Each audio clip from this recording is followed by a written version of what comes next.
Hey guys, it's Sue. Welcome back to my channel. I'm so glad you're here and I hope you're having a good day.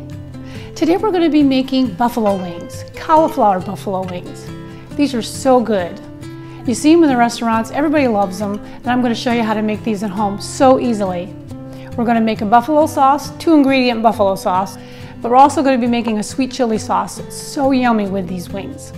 It's simple, it's good, you're going to want to make these. Check it out.